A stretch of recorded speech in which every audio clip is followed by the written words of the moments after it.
പ്രതീക്ഷിക്കാത്ത ഒരു സാധാരണ ഒരു വെക്കേഷന് പോയ ആൾക്കാർ ഭരിക്കുക എന്ന് പറഞ്ഞാൽ അത് നമ്മളെ ഇന്ന് ആദരണീയ പ്രൈം മിനിസ്റ്റർ പറഞ്ഞ മാതിരി നമ്മുടെ രാഷ്ട്രത്തിന്റെ ഒരു ഏറ്റവും ഒരു വലിയ തിരിച്ചടിയാണ്, ആത്മാവിനേറ്റവും മുറിവാണ്, ഒരു സംശയമില്ല കാര്യത്തിൽ. അപ്പോഴതില് ഇപ്പൊ ഇൻവെസ്റ്റിഗേറ്റീവ് ഏജൻസിക്ക് ഒരുപാട് കാര്യങ്ങൾ ചെയ്യാനുണ്ട്. കാരണം ഇൻവെസ്റ്റിഗേഷൻ ഏജൻസി പ്രോപ്പറായിട്ട് സിസ്റ്റമാറ്റിക് ആയിട്ട് വളരെ സസ്റ്റൈൻഡ് ആയിട്ട് ഇൻവെസ്റ്റിഗേഷൻ മുന്നോട്ട് കൊണ്ടുപോകണം. അങ്ങനെ ഇൻവെസ്റ്റിഗേഷൻ മുന്നോട്ട് കൊണ്ടുപോകുമ്പോൾ എവിഡൻസ് ഒരുപാട് എവിഡൻസ് അവിടെ ലൂസ് എവിഡൻസ് ഒരുപാടുണ്ട് അവിടെ. അതൊക്കെ പ്രോപ്പറായി കളക്ട് ചെയ്ത് അതൊക്കെ ക്രോഡീകരിച്ച് മുന്നോട്ട് കൊണ്ടുപോകണം.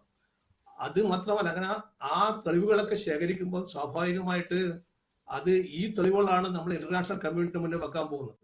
കാരണം ഇതൊരു പാകിസ്ഥാൻ നമ്മൾ അതിനെ നാബ് ചെയ്യാൻ പോവാണ്. കാരണം ഇതിപ്പം നമ്മൾ മനസ്സിലാക്കുന്ന ഒരു വിഷയം, ഈ ടോട്ടലായിട്ട് ഒരു സ്ട്രാറ്റജിക് ചേഞ്ച് ഉണ്ടായിരിക്കുകയാണ് ഈ ടെററിസ്റ്റിൽ പാകിസ്ഥാന്റെ.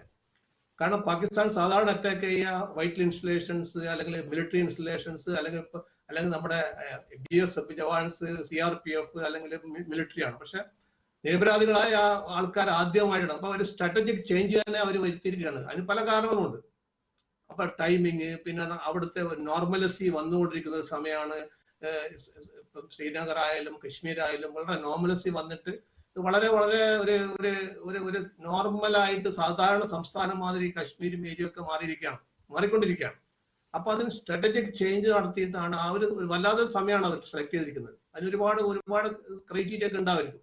അപ്പൊ ഇതൊക്കെ ക്രോഡീകരിക്കും. ഇത് എങ്ങനെയാണ് ഇത് ക്രോസ് ചെയ്തവര്, അല്ലെങ്കിൽ ഇവിടെ വന്നിട്ട് ഇപ്പൊ വരുന്ന ഇൻഫർമേഷൻ മനസ്സിലാകുന്നത് നമ്മുടെ പല ഈ ഫെൻസിങ്ങിലൊക്കെ വളരെ വീക്കാണെന്നും അങ്ങനെ കടന്നു വരാൻ സാധ്യത ഉണ്ടെന്നും, പിന്നെ കടന്നു വന്ന ആൾക്കാർ തന്നെ ഈ ടെററിസ്റ്റുകൾ വന്നു കഴിഞ്ഞാൽ അവർ they can survive for days. ഈ കാടിനകത്ത് 10 ഡിഗ്രി സെന്റിഗ്രേഡിലൊക്കെ കുറെ കാലം അവർക്ക് നിൽക്കാൻ പറ്റുന്ന പറയുന്നത്.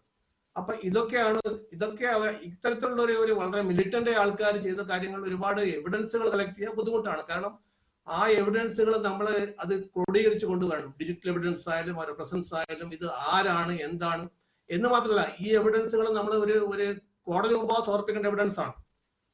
കൂടാതെ ഈ എവിഡൻസുകൾ പലതും കൺവിൻസ് ചെയ്യണം ഇന്റർനാഷണൽ കമ്മ്യൂണിറ്റിയാണ്. കാരണം ഈ അറ്റാക്ക് വന്നിരിക്കുന്നത് പാകിസ്ഥാന്റെ ഭാഗത്ത് നിന്ന് 100% ഡെഫിനറ്റ് ആയിട്ടുള്ള ഒരു എവിഡൻസ് ആണ് നമ്മുടെ അടുത്തുള്ളതെന്നും കൂടെ പ്രൂവ് ചെയ്യണം. അപ്പൊ it's A very difficult task. പക്ഷെ സ്പെഷ്യലൈസ്ഡ് ഏജൻസിയായ NIA തീർച്ചയായിട്ടും അത്തരത്തിലുള്ള എല്ലാ എവിഡൻസുകളും കളക്ട് ചെയ്യും.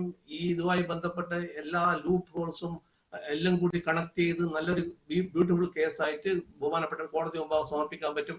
അങ്ങനെ സമർപ്പിച്ചാൽ മാത്രമേ നമ്മളൊക്കെ മനസ്സിൽ കാണുന്ന ഒരു പണിഷ്മെന്റ്, ഒരു ക്യാപിറ്റൽ പണിഷ്മെന്റ് കൊടുക്കാൻ പറ്റും. കാരണം നമ്മുടെ ഇന്ത്യയുടെ ആത്മാവിനേറ്റ മുറിവെ ഏൽപ്പിച്ച കാപാലികരാണ് അവര് എന്ന് മാത്രമല്ല നിരപരാധികളായ ആൾക്കാരാണ് കൊന്നിരിക്കുന്നത്. അതാണ് അതിന്റെ ഒരു ബ്രൂട്ടൽ ഭാഗം. അതാണ് നമ്മൾ പല കഥകളും കേട്ടു 2 ദിവസം കൊണ്ട്. വളരെ വളരെ വളരെ ദയനീയമാണ്. നമുക്കൊരു ആംഗ്വിഷ്, അതായത് നമുക്കൊരു അമർഷവും ദേഷ്യവും അല്ലെങ്കിൽ ഒരു ഫീലിംഗ് ആണ്. അപ്പൊ ഇതിന് പ്രോപ്പറായിട്ട് ഇൻവെസ്റ്റിഗേഷൻ ഏജൻസിക്ക് വളരെ വളരെ ഉത്തരവാദിത്വമുണ്ട്. അവർ അത് സിസ്റ്റമാറ്റിക് ആയിട്ട് തന്നെ അവർ ചെയ്യുമെന്ന് ഉറപ്പാണ്. അവർ ഈ കളക്ട് ചെയ്യുന്ന എവിഡൻസുകൾ ഭാവിയിലും അത് മാപ്പ് ചെയ്യാനും അത് ഡിജിറ്റലൈസ് ചെയ്ത് ബാക്കി കാര്യങ്ങൾ ചെയ്യാനൊക്കെ നമുക്ക് ഉപകരിക്കുന്നതാണ്. അത് പ്രോപ്പറായിട്ട് നമ്മൾ ഏജൻസി ചെയ്യും. അതിനൊരു ഒരു ബുദ്ധിമുട്ടും ഉണ്ടാവില്ല എന്ന് മാത്രമല്ല, അതിന്റെ എഫിഷ്യൻ്റായ ഒരുപാട് ഓഫീസേഴ്സ് ഉണ്ട്. അവിടുത്തെ IGയും DIGയും ഒക്കെ ഒരുപാട് എഫിഷ്യൻ്റ് ഓഫീസേഴ്സ് ഉണ്ട്.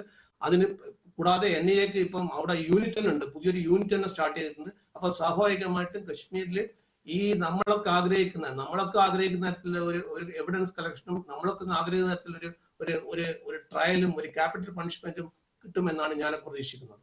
ശരി.